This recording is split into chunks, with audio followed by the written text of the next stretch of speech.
Dalam hal ini diminta saya untuk menghubungi Dr. Sugeng Sugiarto, dan kemudian saya hubungi ke Dr. Sugeng Sugiarto bahwa akan dilaksanakan pada tanggal 6 Mei 2024. Sebenarnya saya waktu itu sedang ada kegiatan atau direncanakan ada kegiatan pelantikan PWILS di Madura, Provinsi Jawa Timur, yang dilaksanakan di Madura. Tapi kemudian saya membatalkan acara di Madura itu.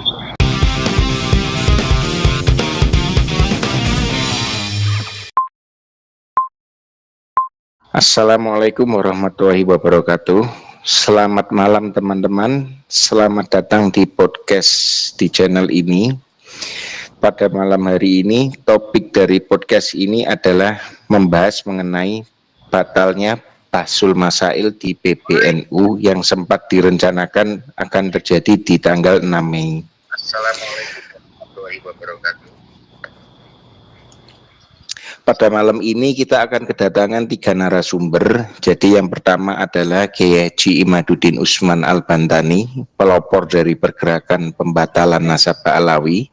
Yang kedua adalah Gus Aziz Zazuli dari Banten. Yang ketiga adalah Dr. Sugeng dan saya sebagai moderator. Sebagai pembukaan, saya akan terangkan sedikit ya, bahwa Bahsul Masail ini adalah suatu forum diskusi keagamaan yang khas dalam tradisi Nahdlatul Ulama yang berfokus pada pembahasan isu-isu fikih atau hukum Islam yang belum memiliki ketetapan hukum yang jelas atau memerlukan penyesuaian dengan konteks zaman. Bahsul Masail adalah forum musyawarah yang melibatkan para ulama, kiai, dan ahli keilmuan Islam, terutama di lingkungan pesantren NU, untuk membahas permasalahan keagamaan, khususnya dalam bidang fikih, yang belum memiliki hukum pasti atau memerlukan penjelasan baru berdasarkan perkembangan zaman. Menurut Kiai Haji Syahal Mahfud, Bahsul Masail adalah istilah yang digunakan NU sebagai pengganti istilah istimbat atau ijtihad, karena istilah-istilah tersebut dianggap terlalu berat di kalangan NU.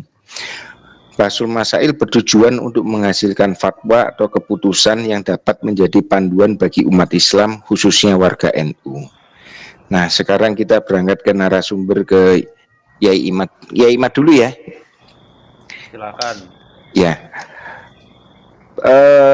Beredar kabar dari Pak Sugeng bahwa sebetulnya Bahsul Masail ini sudah sempat akan diadakan pada 6 Mei 2024, tetapi ternyata gagal ya. Apakah informasi itu benar ya? Ya, benar itu.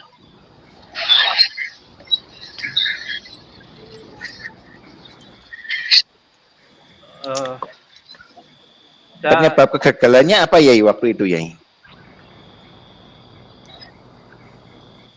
Memang gini ya. Sebelumnya saya sapa Dr. Sugeng Sugiarto, Gus Aziz Zazuli, kebanggaan Nahdlatul Ulama, juga Mas Lutfi Abdul Ghani. Memang kejadiannya tahun 2024 itu saya mendapat informasi ya, atau pemberitahuan dari Ketua LBMNU, yaitu Kiai Mahfud Ramadan, bahwa akan diadakan Bahsul Masail antara internal Suriah. Jadi ada Bahsul Masail internal Suriah yang akan dilaksanakan mengenai nasab itu. Kemudian saya diminta untuk juga menghubungi Dr. Sugeng Sugiarto, karena selain akan membahas secara turos sesuai dengan kebiasaan di Nahdlatul Ulama, akan pula diminta beberapa para ahli baik dari ahli filologi, dari ahli DNA, dan sebagainya. Yang pertama akan dimintai yaitu penjelasan dari pakar DNA. Dalam hal ini diminta saya untuk menghubungi Dr. Sugeng Sugiarto, dan kemudian saya hubungi Dr. Sugeng Sugiarto bahwa akan dilaksanakan pada tanggal 6 Mei 2024. Sebenarnya saya waktu itu sedang ada kegiatan atau direncanakan ada kegiatan pelantikan PWILS di Madura, Provinsi Jawa Timur, yang dilaksanakan di Madura. Tapi kemudian saya membatalkan acara di Madura itu demi untuk terselenggaranya acara Baksul Masail tingkat Suriah di gedung PBNU.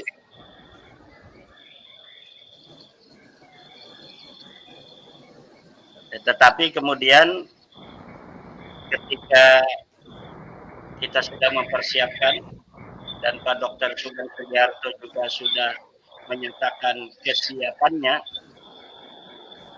tetapi kemudian ada pembatalan dari Ketua LBM menghubungi saya bahwa acara Baksul Masail yang sedianya akan dilaksanakan di PBNU itu urung dilaksanakan karena Suriah akan mempelajari dari apa yang telah saya tulis. Jadi sebelum acara itu pihak Suriah meminta saya untuk menuliskan apa saja yang akan dibahas di dalam forum Baksul Masail.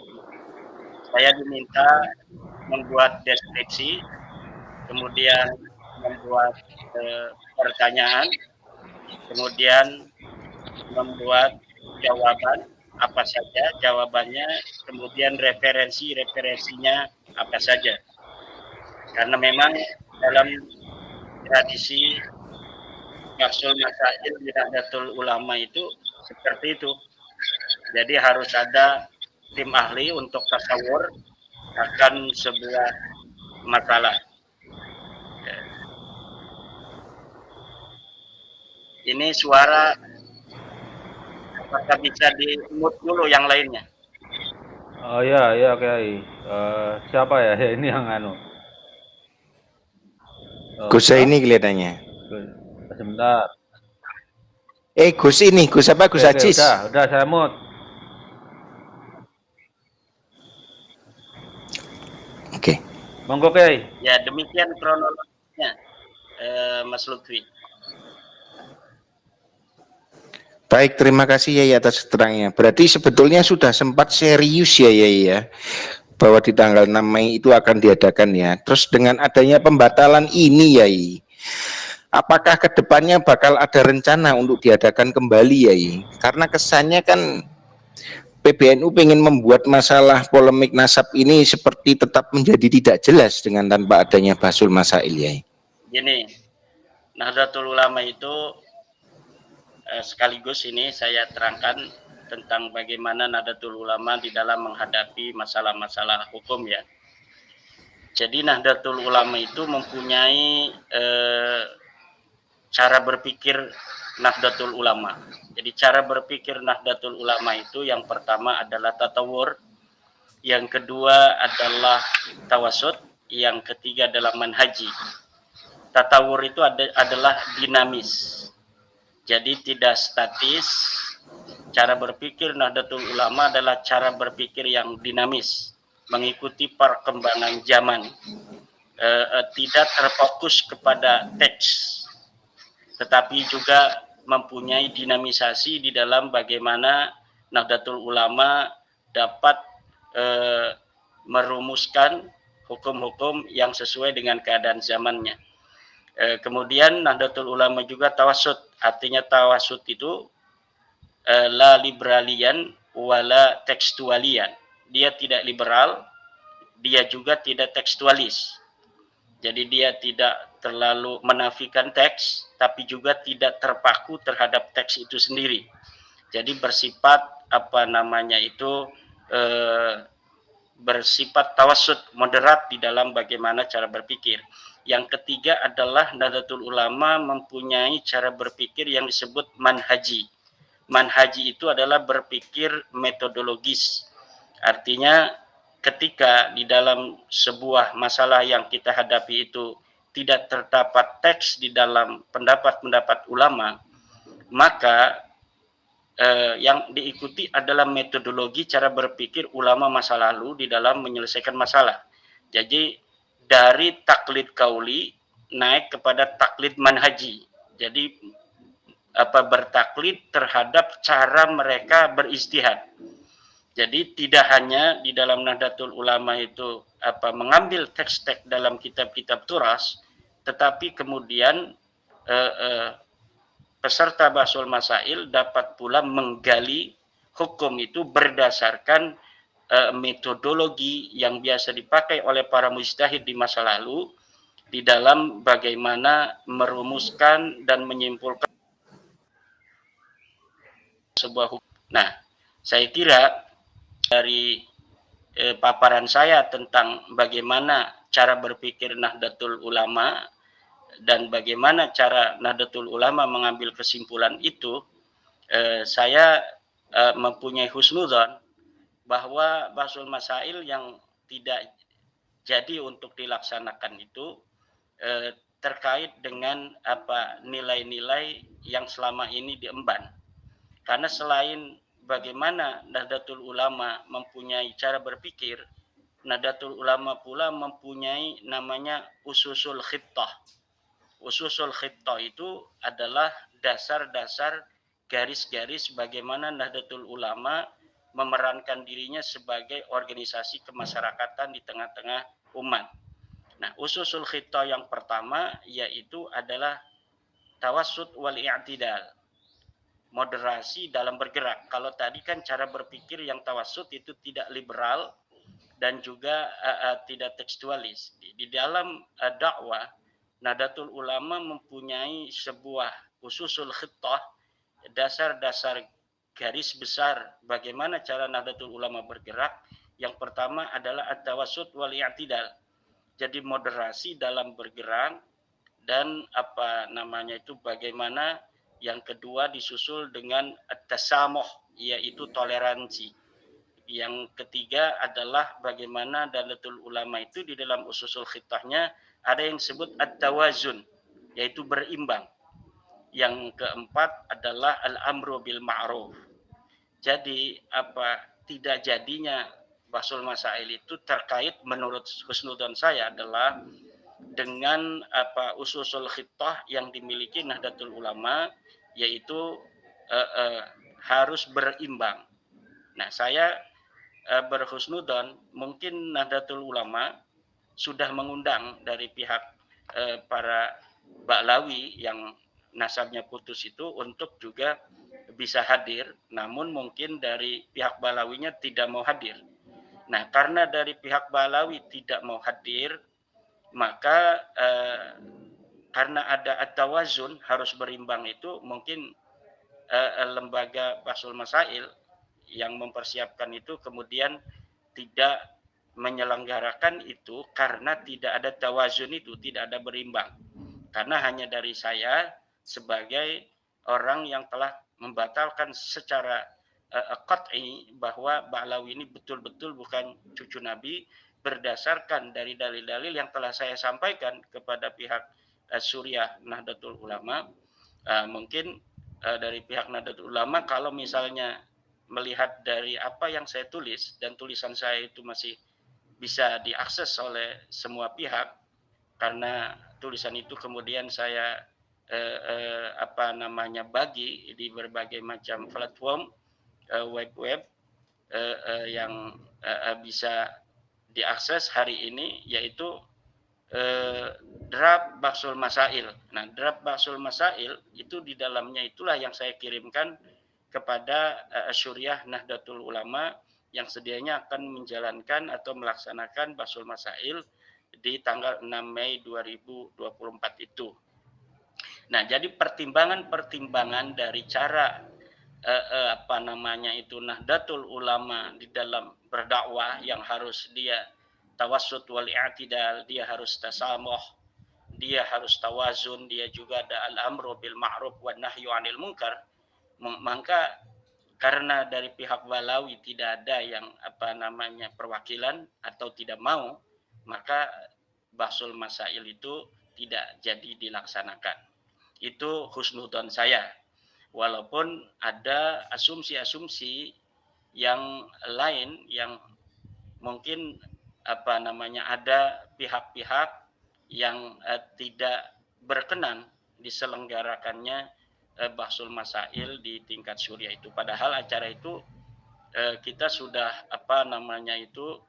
berkomitmen untuk tidak di-up ke publik, dan sebelumnya pun sudah beritakan kepada kami bahwa tidak boleh diliput, tidak boleh membawa HP, dan tidak boleh diberitakan. Ini khusus untuk acara Bahsul Masail agar Nahdlatul Ulama secara lembaga ini memiliki basis pengetahuan tentang nasab Balawi dari berbagai macam aspek, baik dari bidang sejarah, dari bidang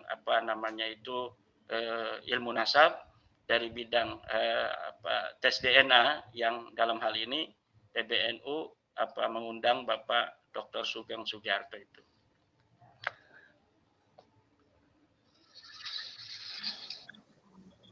Terima kasih Yai Mat atas keterangannya.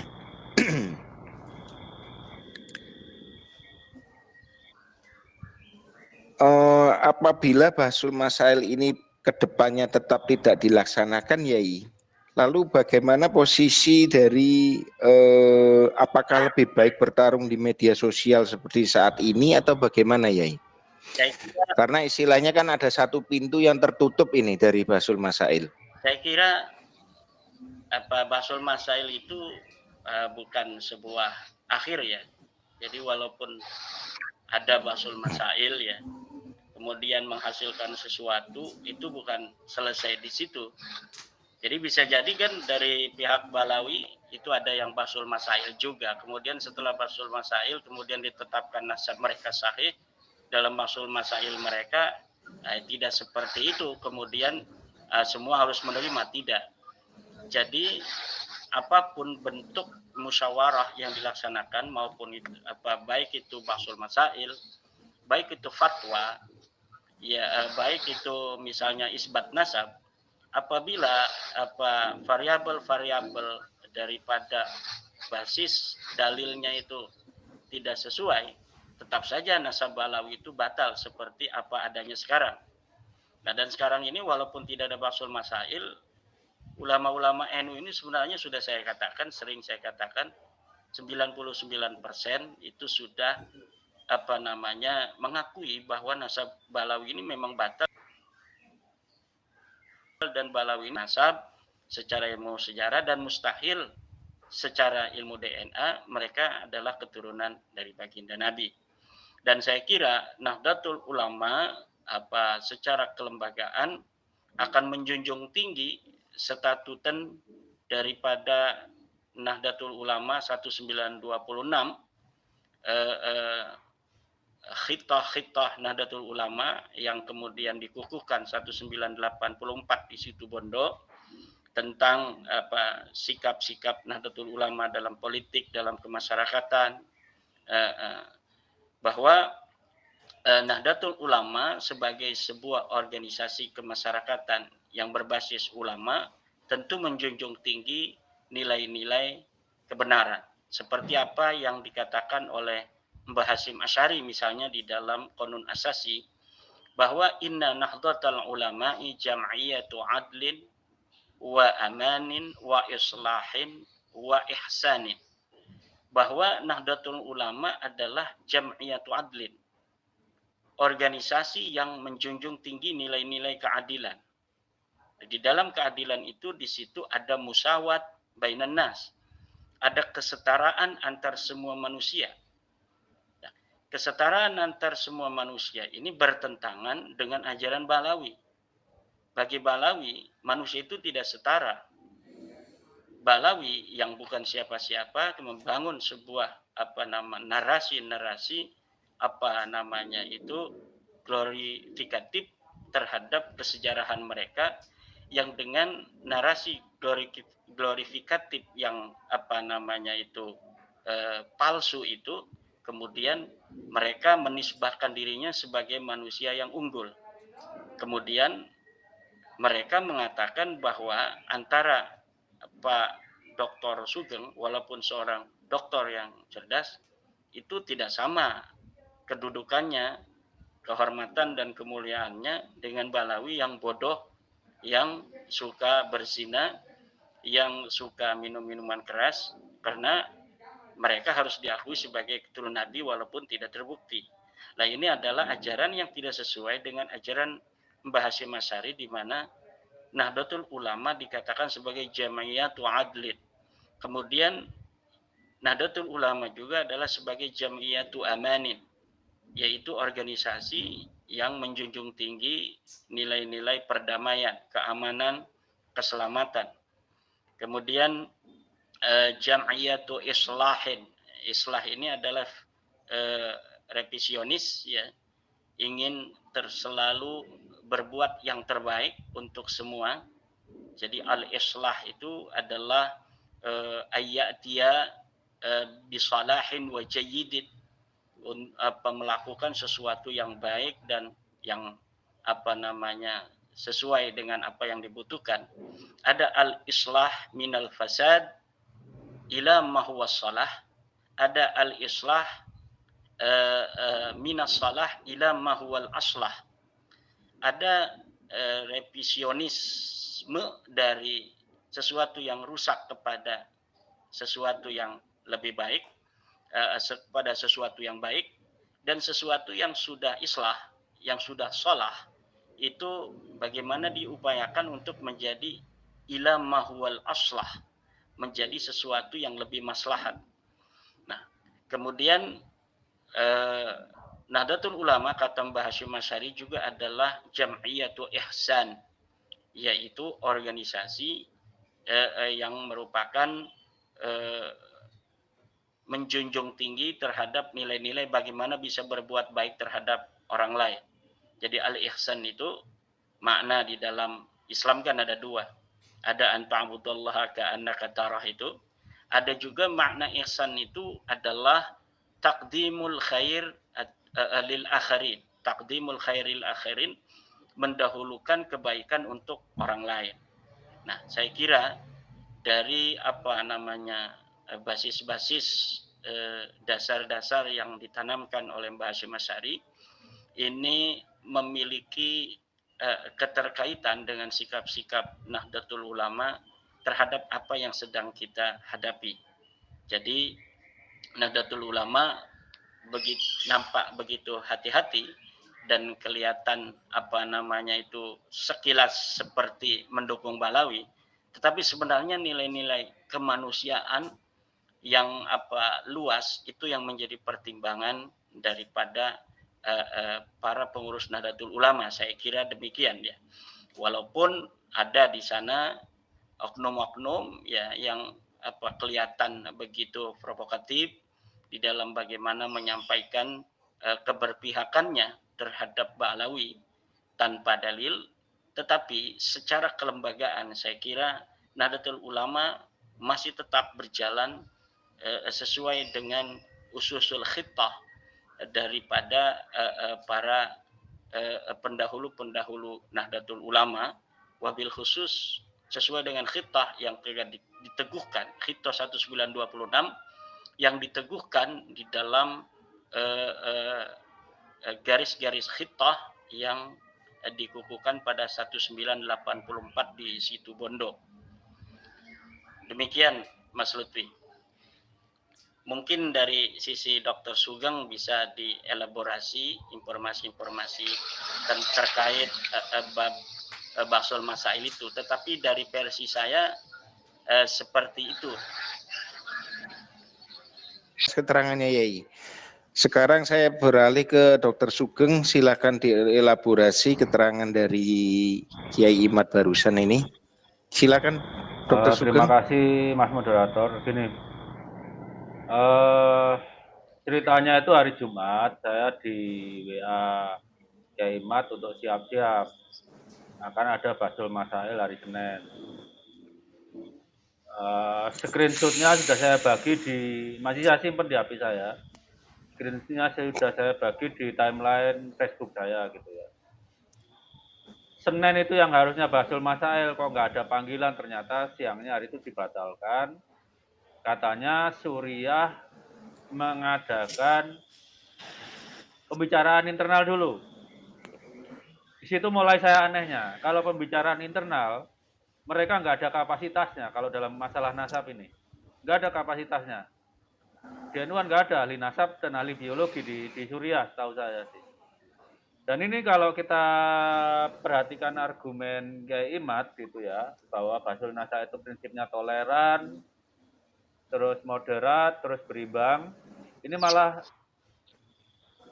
kayaknya nggak sesuai semua. Kalau masalah menghadirkan para habaib ini harusnya bisa. Karena apa? Pengurus PBNU ada yang habaib, ya kan? Jadi dalam forum Basul Masail itu kita bisa menghadirkan dialektika Hegel itu, dan kalau bisa terbuka, kalau merasa benar harus terbuka, itu harusnya, bukan tertutup, terbuka harusnya. Kalau merasa benar loh ya. Kalau tertutup itu malah merasa salah sebenarnya. Kalau kita yakin benar, itu terbuka. Kemudian toleran terhadap apa? Ini yang jadi saya pertanyakan. Karena toleran terhadap kezaliman, nasabnya ini digunakan untuk hal-hal yang nggak baik. Buktinya di Banyuwangi udah ada yang terbunuh, kan gitu. Jadi NU nggak bisa cuma masalah, tetapi harus punya kewajiban melindungi Nahdliyin yang sudah dirugikan ini. Apa solusinya NU terhadap Nahdliyin yang dirugikan? Nggak ada. Dan ketiga, sepertinya Basul Masail ini nggak mengikuti kaidah ilmiah modern gitu ya.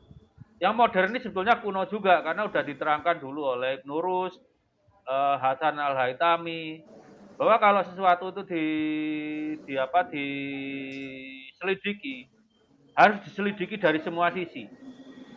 Kalau di ujian calon doktoral namanya ujian komprehensif, itu kan maksudnya diuji dengan semua metode untuk menguji persoalan itu benar atau salah gitu. Jadi di sini malah Nahdliyin dibiarkan dirugikan, para habaib diuntungkan, dilindungi. Diadu domba malah ini di medsos dibiarkan berantem liar di jalan itu. Enggak. Kita juga membawa ke akademik di UIN kemarin, nyatanya juga ada sabotase kan. Kalau ini lebih mirip, maaf saya bilang, ini lebih mirip apa ya? Ya disabotase, jangan sampai jalan. Karena seharusnya persoalan itu harus diselesaikan, jangan ditunda gitu. Ada persoalan di tingkat bawah, NU punya solusi dengan Basul Masail, kenapa nggak dikerjakan gitu. Itu aja, Basul Masail itu kan forum yang adil, jangan tertutup, kalau seperti ini terbuka. Kita ingat di Afrika Selatan itu, Mandela memberikan rekonsiliasi nasional, tapi setelah proses peradilan. NU kenapa nggak berani? Coba. Harusnya kan berani. Kalau persoalan Basul Masail itu terus kita putuskan selesai, dan selesai gitu. Habis itu kita damai. Ini nggak dibiarkan berantem di medsos. Padahal di Afrika Selatan udah dikasih contoh. Sekejam apapun apartheid di masa lalu, Nelson Mandela itu memberi maaf, tapi ya setelah proses peradilan. Di Basul Masail juga harus gitu. Memang masalahnya mungkin yang ditakuti, Basul Masail itu tidak akan bisa merubah hukum biologi yang berlaku buat makhluk hidup. Catatan nasab bisa diubah, tapi catatan apa Tuhan di DNA kita tidak akan bisa diubah. Itu mungkin yang ditakuti mereka. Kalau masalah menghadirkan habaib, itu pengurus PBNU banyak yang habaib kok. Kalau mereka yakin benar, kenapa takut ngadepin kita? Kan simpel gitu aja. Kalau saya kalau merasa benar, ya kayak seminar ilmiah itu nggak ada seminar ilmiah tertutup gitu. Kenapa Basul Masail tertutup? Artinya ya tidak ilmiah. Mana ada seminar ilmiah tertutup? Paling bayar lah, paling pol-polnya tetap terbuka. Ini kenapa takut tertutup? Kenapa tertutup gitu? Ini kan bukan persidangan perzinaan. Kalau persidangan perzinaan memang tertutup. Harus ada korban yang dilindungi. Ini kan enggak. Kepentingan Nahdien. Dan sesuai kaidah yang diterapkan. Oke, kalau kita nggak mau ikuti orang Barat, seperti dikatakan oleh Hasan Al-Haytami, bahwa jangan percaya apa yang kamu langsung baca, uji dari semua sisi sampai terbukti benar. Sedangkan dari kaidah ilmiah, kalau klaim itu tidak ada buktinya, ya ditolak. NU kesalahannya di situ, klaim nggak ada buktinya di Kusnudoni. Muhammadiyah lebih konservatif, nggak ada buktinya kok dipercaya gitu. Itu kaidah ilmiahnya, kalau tidak ada buktinya tidak boleh dipercaya. Gitu aja. Saya kembalikan ke Mas.